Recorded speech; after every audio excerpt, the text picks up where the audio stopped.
Salut la famille, nous sommes très heureux de nous retrouver encore une fois de plus devant vous et nous disons merci, merci pour tout, merci Namanso, merci d'être toujours là présent, merci de nous avoir toujours accompagnés, on a toujours besoin de ça, votre présence, vos réactions, vos commentaires, vos réflexions à travers l'espace des commentaires, c'est très très important parce que bisototan agapena ba commentaires, en tout cas, nous avons toujours besoin de ça. Si c'est la première fois que tu tombes sur cette vidéo, tu as tout simplement une question à te poser. Est-ce que je me suis déjà abonné? Si ce n'est pas encore, c'est simple. En bas dans les coins, tu cliques, tu actives aussi la cloche de notification pour ne pas rater nos éléments. Likez nos vidéos, partagez aussi les liens de nos vidéos. Ça, il faut toujours penser à ça. Si tu es satisfait, si tu es content, partage ces liens pour que d'autres personnes puissent nous découvrir à travers ton partage. C'est très très important. Et puis par après, si tu as quelque chose que tu voulais partager avec nous, avec les gens qui nous suivent sur Albert Premier, l'espace des commentaires est bien réservé pour toi. Alors, nous sommes encore une fois de plus revenus pour parler de l'actualité. J'ai toujours l'habitude de vous dire ici, nous avons de la chance dans notre industrie musicale. Il y a toujours de ces artistes qui nous offrent toujours des actualités. Ezala Mafinga, Ezala Bozoba, Ezala Banzembo, Ezala clip, Ezala album.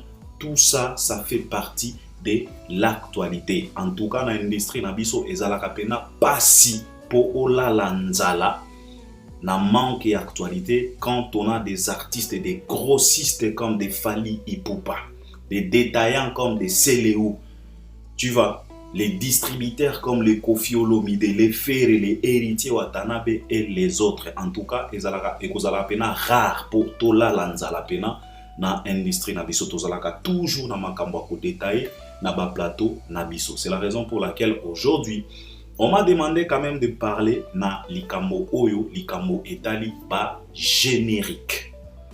Les gens m'ont dit non Albert, toi tu parles souvent des albums, ceci cela, mais parle aussi des génériques. Pourquoi les gens m'ont demandé ça? C'est parce que les gens ont constaté quelque chose oeza normalité na générique moko euti kobima awa na kombo ya kombe auteur compositeur nango Seléo Scram.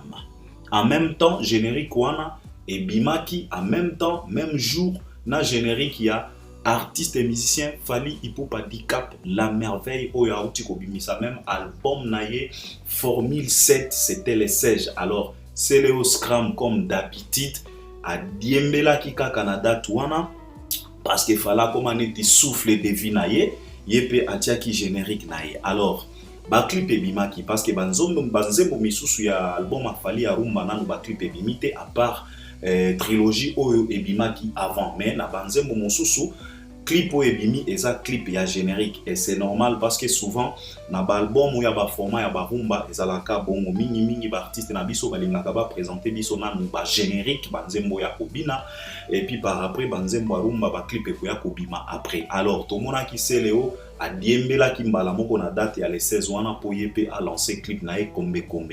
Et puis les 17 c'était autour des grands mopao oyo akomi komi benga lelo vieux Messi, toyebi te vieux na biso soki toyebi te lelo ekomio bobenga nga lisusu Messi auti na Dabolo King auti na le maître de double de mer donc bakombo nyonso ye lelo akomi vieux Messi. Bon, c'est toujours comme ça non avec notre vieux tomesana na ebongo. Donc vieux Messi pe le 17 décembre abimisa ki pe générique na ye na kombo ya Mbembe, générique ya Fally eza Formule 7, générique à Seléo eza Kombe et puis générique à Koffi Olomide Mbembe. Donc la générique ebimi entre les 16 et les 17. Alors bato balobi na non Albert, il faut parler un peu de ça parce que tozoyo ka ba polémique en disant que non Seléo abeti Fally boye parce que tango ba générique wana ebimaki c'est comme si égalité moko ebanda komona na plateforme oyo ya YouTube et puis Koffi Olomide pe aye ko étouffer encore une fois de plus générique à Fally. Alors les gens m'ont dit de parler un peu sur ça.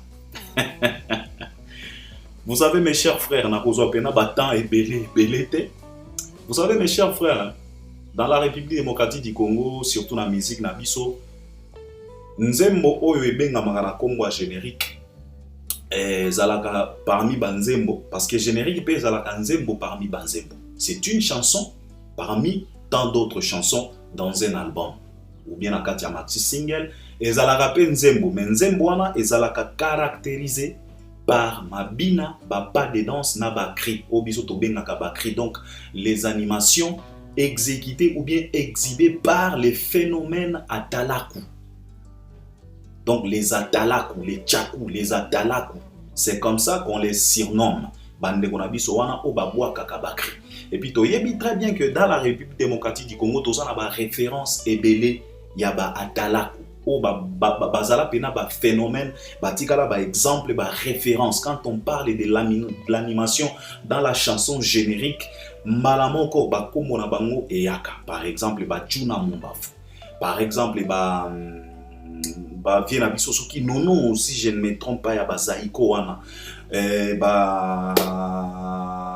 Oya ba wenge kombone nani nabosani kombo ya viena biso wana boko rappeler nga na ba à travers les commentaires tout mona ki pe ba somono ba CNN ba tala ko ebele ba brigade ba Bill Clinton Kalonji et lui-même c'est Léo Scram tout mona ki ba tala ko pena baza ebele ba Roi David ba brigade Sarbati ba tala kuneti ba Prince d'Angola ba tala kuneki ba Boloke Loketu atala kuneti les phénomènes Kabuya ba tala kuneti ba Tango Fort ba tala kuneti ba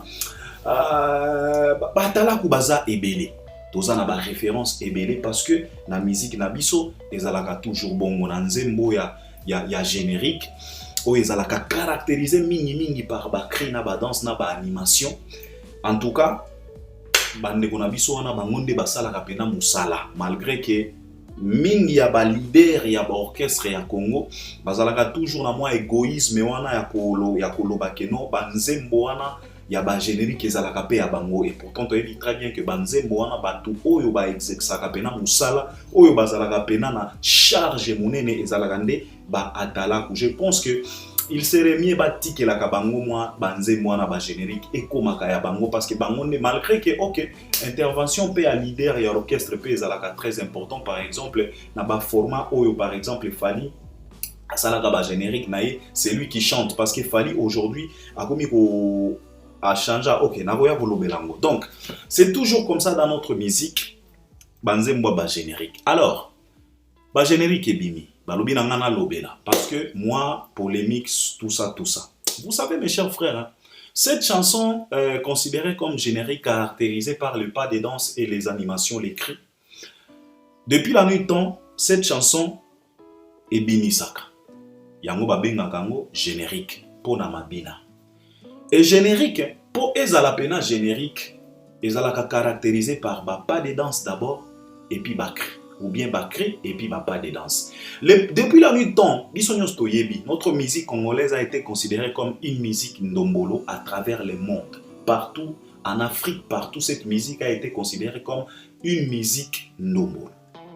Pourquoi une musique ndombolo? Parce que ndombolo, c'est pas autre chose que cri. Animation. Otobengaka typiquement cri. Eza cri. Oyo. Tutu Kaluji, mon premier, ayanango. Abwaka yango. Et kenda ezwa en plaire et colonisa continent mobimba. Ndombolo. Mais, ndenge toyebeli ba générique na Congo. Générique pour ezala générique ou bien cri pour ezala cri ezwa valeur. Ezalaka toujours accompagné n'a pas de danse quelconque. Parce que ndombolo, ce qui est en plaire, ou ndombolo ezwa, ce n'est pas tout simplement à travers kriwana ya ndombolo, ndombolo. Non. C'est parce que kriwana ezala qui accompagné par un phénomène de danse. Ya courbir, bato babanda ko exécuter, ko exhiber ba danse wana par exemple, tozana ba phénomène eti ba burompela, ba alempela. Alors, c'est à travers danse wana oyo babanda ko bina ba accompagner cri ya ndombolo yango pe eyaki ko pesa force na cri wana.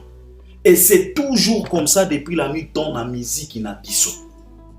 Générique, il faut ezala na cri moko fa. Et puis, Kriwana, il faut ezala toujours accompagné par une danse. oyo epesaka cri valeur. Alors Ndombolo, ce n'était pas tout simplement les cris, mais c'était aussi la danse qu'on exécutait quand on animait les cris de Ndombolo.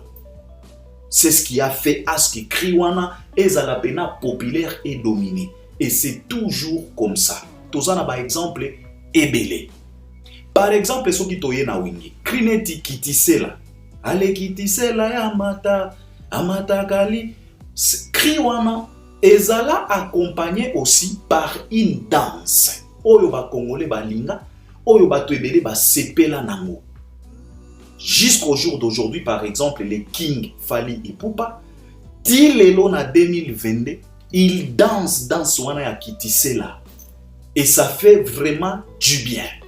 Donc, vous voyez que Nzemboyo, comme générique, ezalaka toujours caractérisé par le pas de danse et les cris. C'est toujours comme ça depuis la nuit temps. Il faut cri moko ezala wana phare, na danse moko phare o ezo accompagné. Baba la naka toujours. Ce qui toye na ba vie neti ba générique o e cartona pena okomona la plupart ya ba générique wana ezalaka accompagné na danse. Par exemple Papa Mobimba, ya Grand Mopao, ezala toujours accompagné na danse ya Papa Mobimba. Ce qui toye na ba cri neti ba vimba ya ba vie nyonche. Ce n'était pas tout simplement cri vimba vimba d'abord. Cri wana vimba eza pena cri ya extraordinaire te.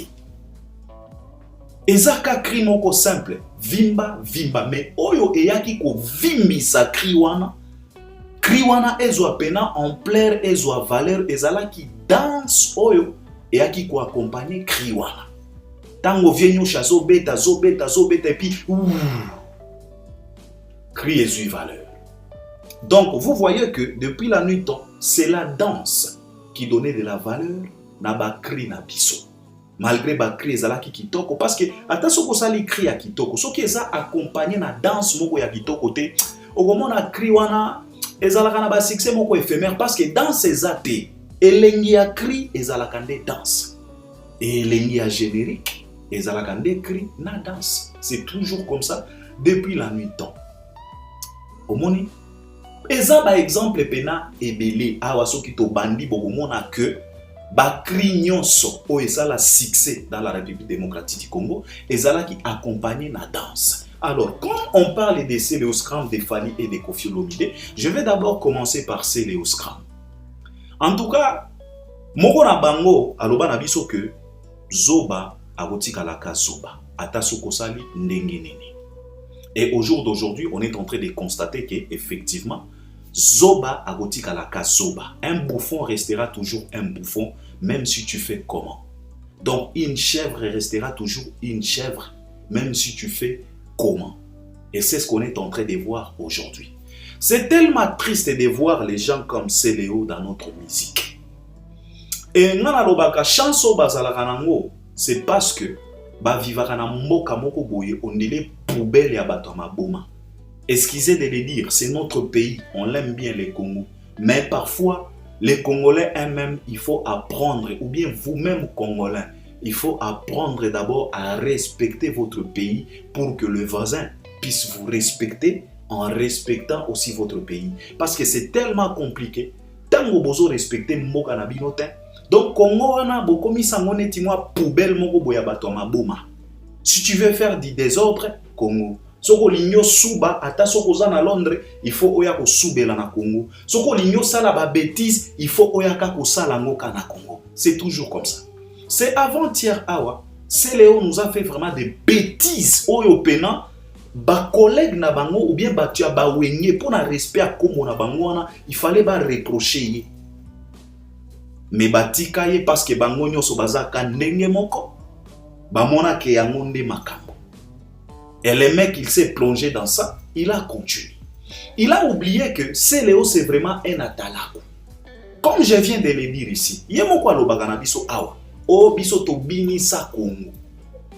Bo binisa Congo, pourquoi? Pourquoi Céléo a l'obagate ko oh, biso to wakande bakri, mais a l'obagato binisa Congo.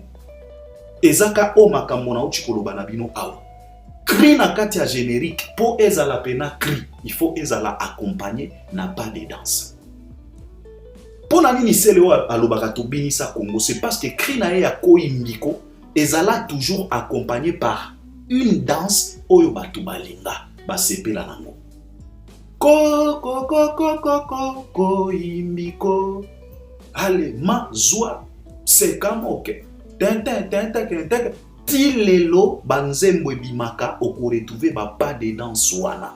Parce que tout le monde qui même petit frère nae na kombo ya héritier Watanabe, quand il s'est retrouvé en plein concert na Abidjan, na Sofitel, ça lui a coûté cher. Il a été obligé d'exécuter le pas de danse de Koimbiko.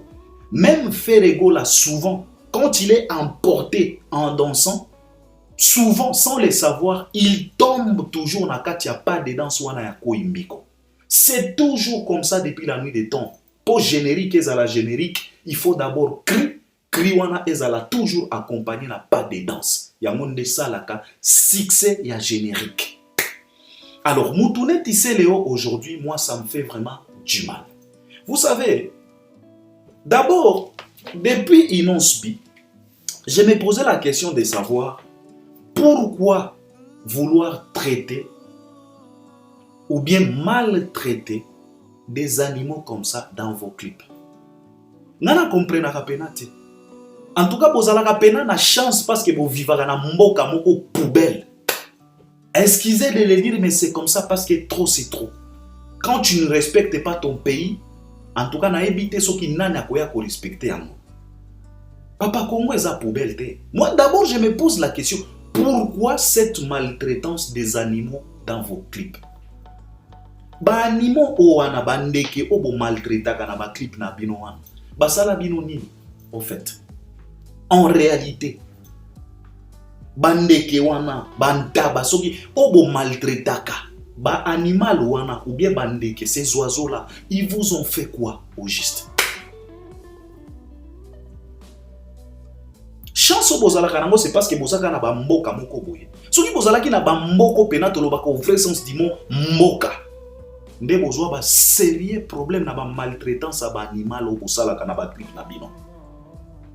Boza mayele te. Na rappelé bino mwa muke. Soki bo bato balandaka foot ba ebi joueur moko na kombo Zuma, défenseur, abetaka en Angleterre. Bino moko boyebi, ce qui lui est arrivé. Le mec là, ça a fallu lui coûter même sa carrière à cause de la maltraitance ya Niao. Abeta Niao, ao se filmer azo beta Niao. Elinga ki écouter carrière na ye mobimba, batu o baza averti ba yebi de quoi il s'agit. O nazolo ba awa. Elinga ki écouter carrière na ye mobimba à cause ya acte wana ko maltraiter nyama. Mais moi je vois les artistes et musiciens congolais, c'est comme si bango ba monaka comme ozo maltraiter ndeke na clip na yo, ndeke wana asali yo nini. Innocent ya aigle wana ya épérifié wana, il t'a fait quoi au juste? Et puis tu es fier oyepe na ba arme na kati ya clip. L'oiseau t'a fait quoi? Donc tu te rabaisses au comité na niveau ya kozala konkira ya ndeke. En tout cas, vous êtes vraiment malade. Et ça me choque. Depuis Inonsbi, moi je me posais la question de savoir, mais pourquoi maltraiter des animaux comme ça dans vos clips? Nana e bagate soki na Congo kuna soki batu balandelaka makambo te.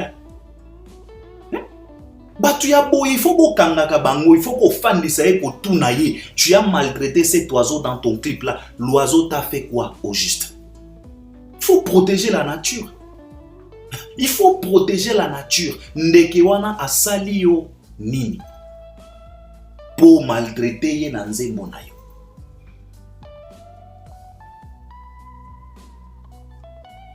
Ça fait vraiment pitié. Kofana na bamboka ya lolengi wana. Et puis vous créez au scandale, oh Rwandais, Rwandais, Rwandais, Rwandais, non. Il faut arrêter.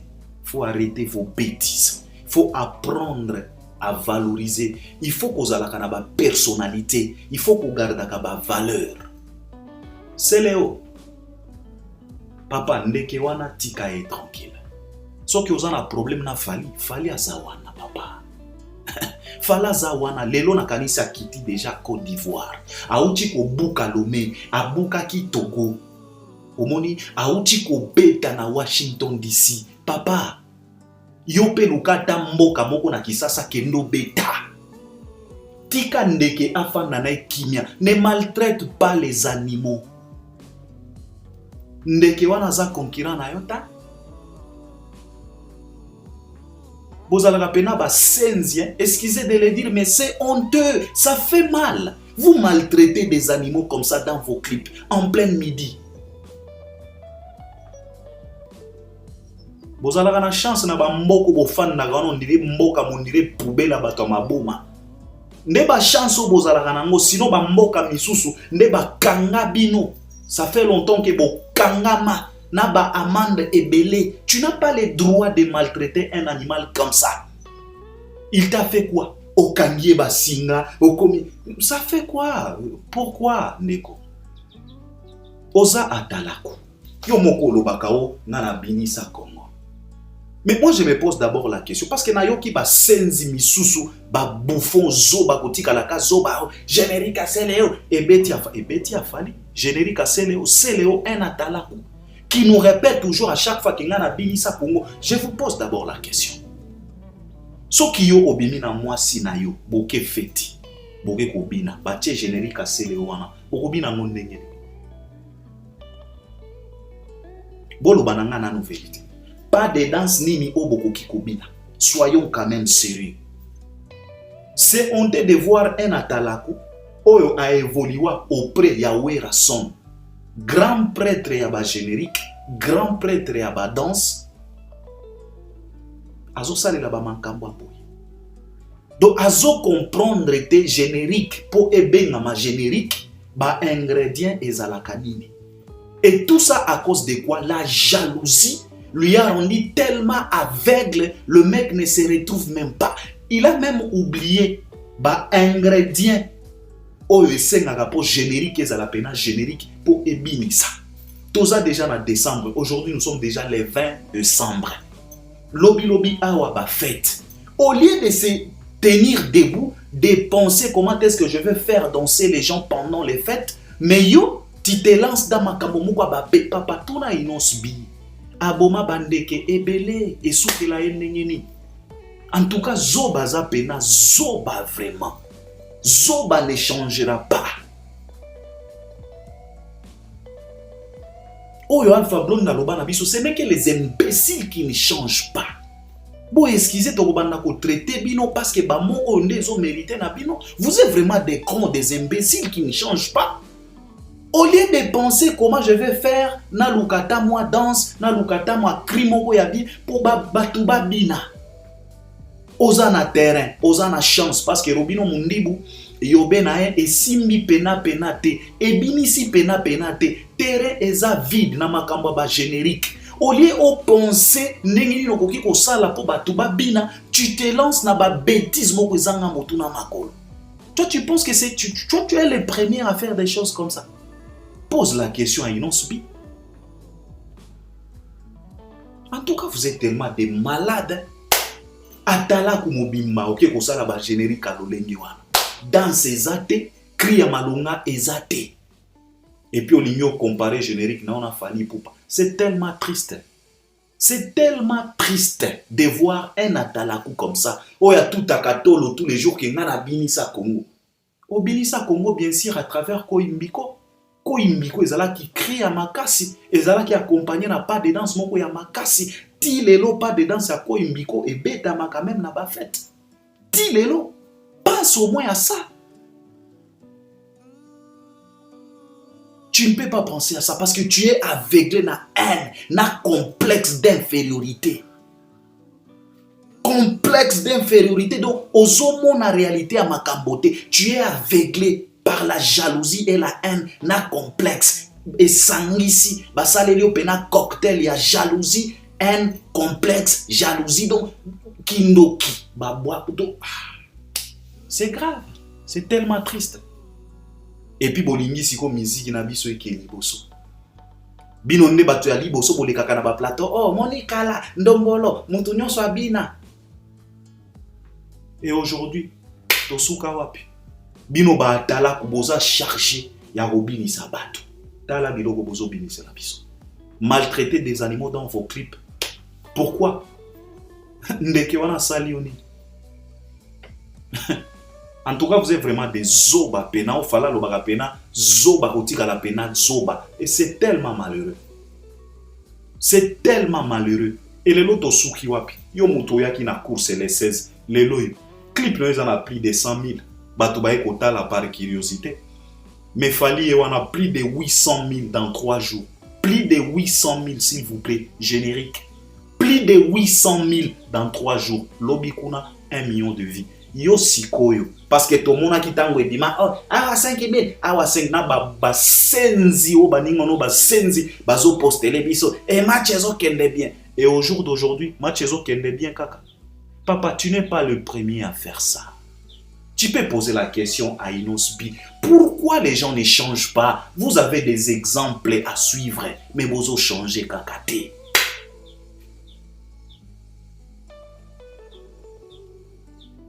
Vous êtes vraiment des zombies, hein? C'est tellement malheureux. Tokobina nengeni. Parce que dans le clip, nous on a les akaka makambo koko sauter nire ba chimpanzé. C'est tellement triste. Alors, clip a fallu pour papier générique a fallu formule 7 et bini. Nengega na uti koloba awa générique ezalaka toujours caractérisé par cri moko boye na danse moko boye. Alors, totally clip a fallu poupa. D'abord, moi je vais critiquer générique à Fali Poupa. Je me suis posé la question de savoir pourquoi Fali nous a ramené encore bloqué dans la carte générique. Pour moi, je me suis dit, bon, ça ne vaut pas la peine. Parce que bloqué en soi, et ça lui succès dans nous. Ils ont continué comme ça, la succès dans nous. Pourquoi insister encore dans la carte générique? Parce que bloqué en soi, ils en ont plus de 20 millions de vies. Pourquoi ramener encore ça dans ton générique?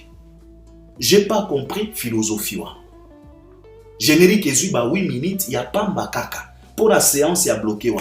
Je pense que tu pouvais tout simplement épargner, bloquer. Tika bloqué na ndenye nango, bloqué za na kati album, et za na succès nango, et zo beta mati lelo, et za na plus de 20 millions.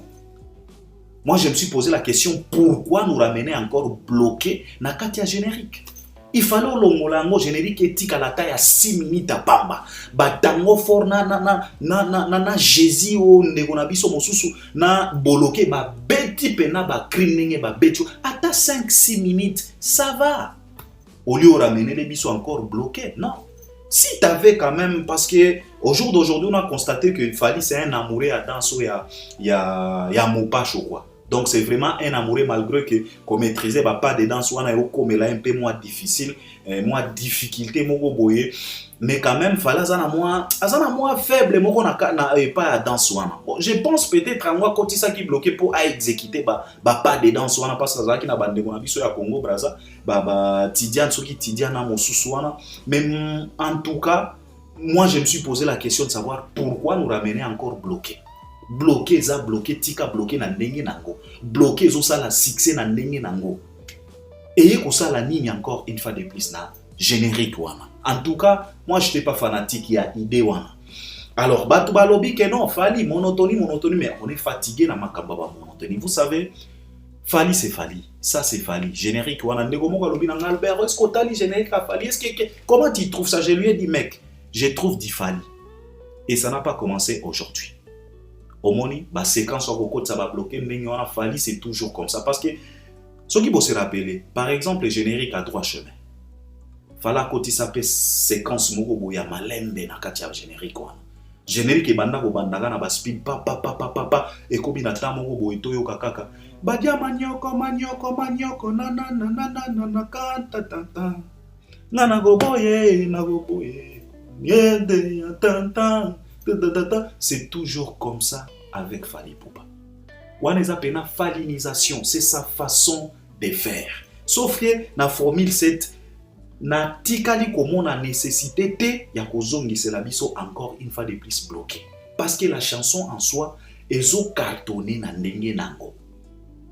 Mais na eko comprendre que Fali kaka ndenge mo alobaki asali ba générique au moins vite fait moko. Parce que lui-même, il nous a dit que, oh non, tu as enregistré mon Akisasa. Yango et Salaki qui t'ont repoussé dans ta sortie album. Et ce n'est pas bien. Au moins, il fallait. Ata soki yo lobaka ke yo salaka. Au moins, biso Albert permet to lobaka pena vérité. Parce que biso, on est vrai. Ata soki yo lobaka ke yo salaka 80%, bande wana bayaka na 20%, mais il est temps que na 20% na bango wana, il faut respecter yango quand même. Ah, il faut que vous ayez moins considération, na moins respect envers 20% ya bande wana. Parce que totally clip négligence au wana, bien sûr, tu sais très bien que tu as décomplexé beaucoup de choses. Nakalezala ki kaka moins kosa concert il faut que lata soki ndenge nini yo yana ba concert au lata singlé et tikalika et tikalika ko yana concert lata tika kalbar na yo bien telemi wana mutaka la to ko applaudir kaka. Tu as décomplexé beaucoup de choses mais quand même 20% ya bandeko wana il faut payer sa kapé yango valeur. Il faut pas que tango yo silisi banze mono ba honorable ba de la renta ba c'est l'amour ba afsana ba VIP ba bakalos yo oza satisfait na banze mona yo oya ko négliger ba générique ya bandeko wana. Parce que ba générique wana malgré que yo pose la ba intervention parce que tu chantes na générique wana intervenir ou chanter parce que c'est toujours comme ça avec tes génériques, c'est toi qui commences mais quand même fallait s'il te plaît tozo senga na yo pardon. Ba simplicité à l'olenge wana ça va, c'est simple ça va posant la carte à plage mais quand même faites attention parce que au comique on étouffé na 20% à bandeko wana sans les savoir en croyant que tu es dans la simplicité. Tu ne compliques pas les choses, non. Simplicité paix, ce qui est qui dose et comme akapé mabe. Et comme akapé mabe. Ezaneti yo mwana mvama bozalaka na ba mituka epa na bino mais bakuti osiko zo la trajectoire à 100 km na makolo. Ozana kati ya sport ozo kende kaka et puis ozo souffrir. Pour l'igno za la cas simple pour bato ba découvrir te que ozalaka mwana mvama. Non, simplicité so qui komi tellement ébélé et comme akapé mabe. Alors Fali, tu devrais faire mieux quand même. Nalobi te que générique eza mabe. Générique eza pena kitoko. Pourquoi nalobi générique eza kitoko? Parce que comme na oti koloba eloko e caractérise ka générique eza la d'abord ba cri na ba pas de danse mais na bosani te musique o ebeta makana kati ya générique. Oh, soki to yoki pena, soko fandi pena oyoki formule 7 papa. Oyoki musique oyo bazo tindika. C'est là où tu vas comprendre que makambo efandi.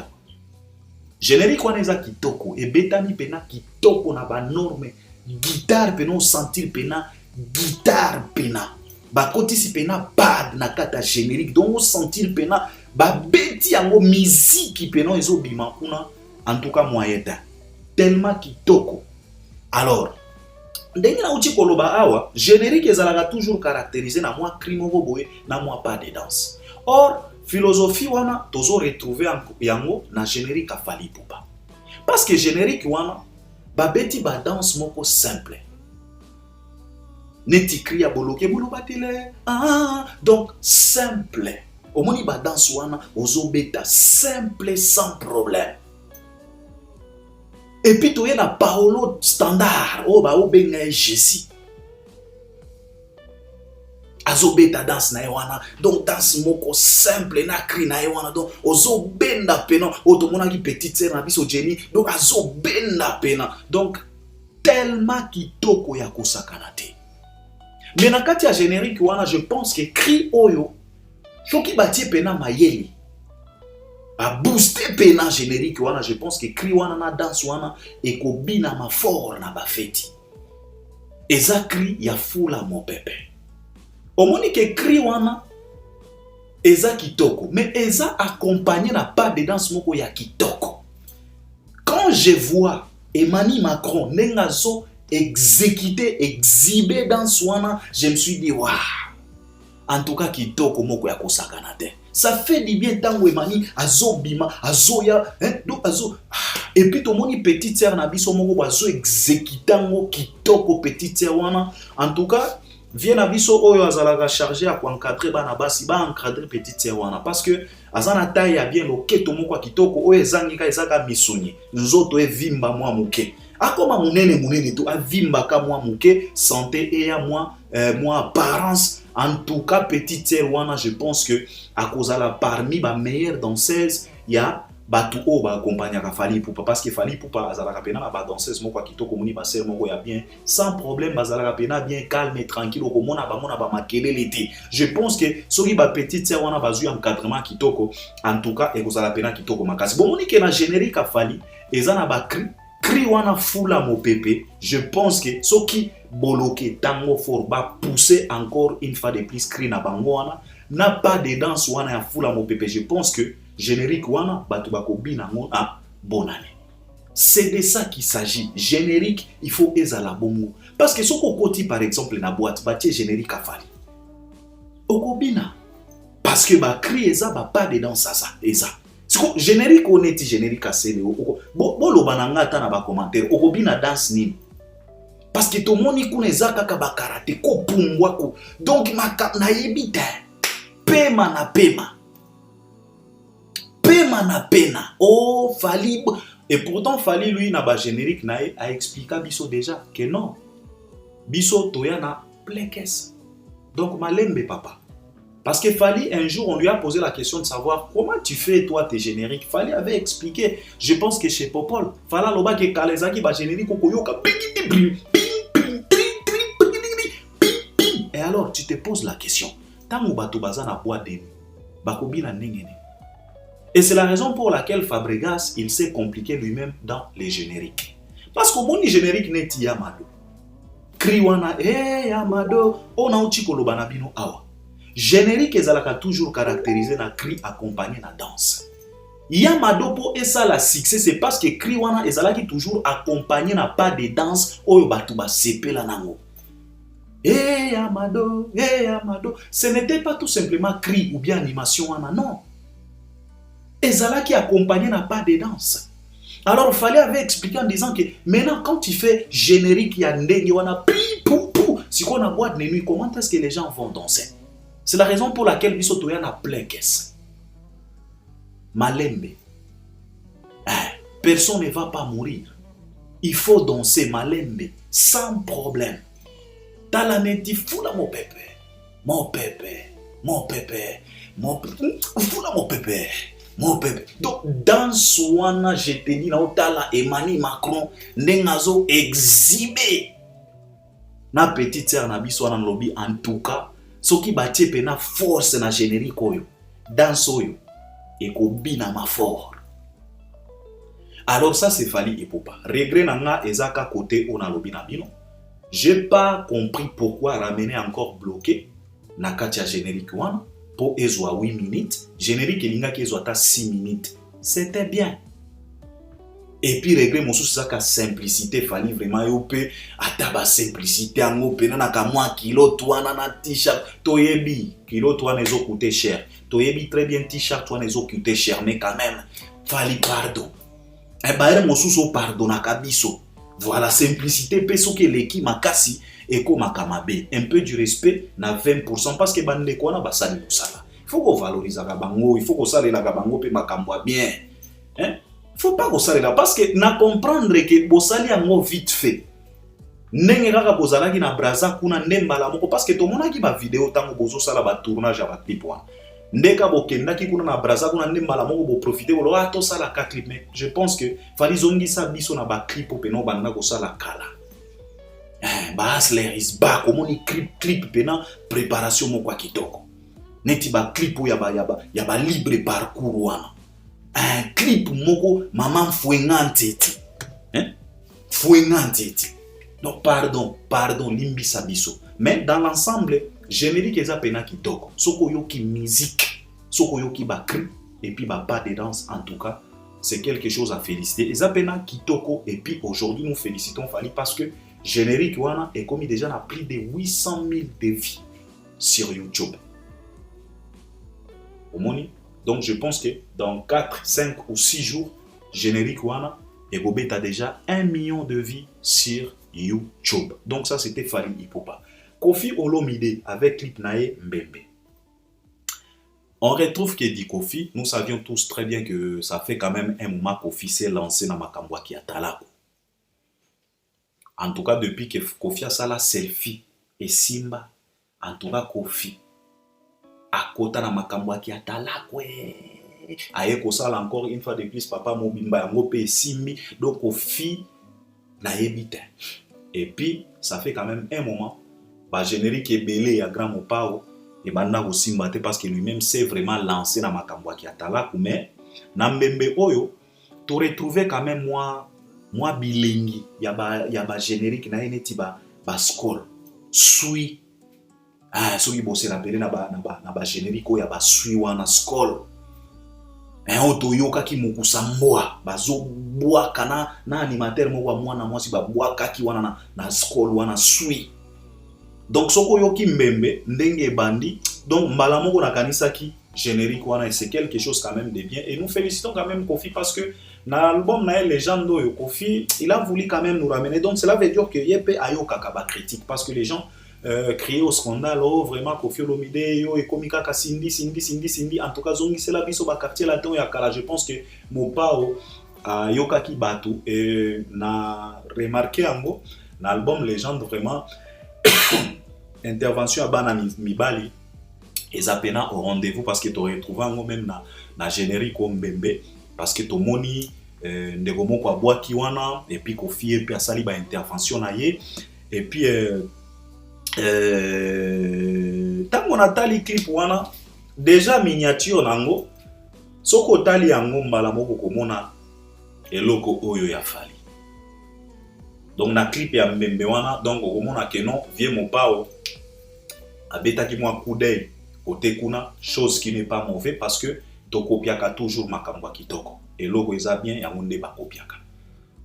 Je pense que vous êtes d'accord avec moi. Soko tali miniature kaka il y a eloko wana Mbembe soko tali miniature wana mbala moko okomona moi image ya eloko wana eloko oyo pardon ya Fally Ipupa na kati ya clip ya Mbembe et puis esali moi kitoko makasi tango na partie oyo bato balati ba rafia wana bazobina epesi moi ba c'est bon esali pena kitoko ba cadre moko ya kitoko ndenge ba hotelema na kati ya mai bazobina na ba biema na bango na ba rafia banini donc epesi pena ba c'est bon et pour ça nous félicitons quand même Mopao Mokonzi clip nae ebimaki le 17 mais et comme il déjà n'a plus de 200 000 vues na plateforme ya YouTube donc bino moto bolobaki nanga ke Albert Lobelango donc bino moko bo comprendre que le king restera toujours le king clip ya Fally bimaki le 16 et longona ya Seleo a betami lokola libata bino moko bomoni écart mosusu eza na plus de 800 mosusu atikalika na 100 000 combien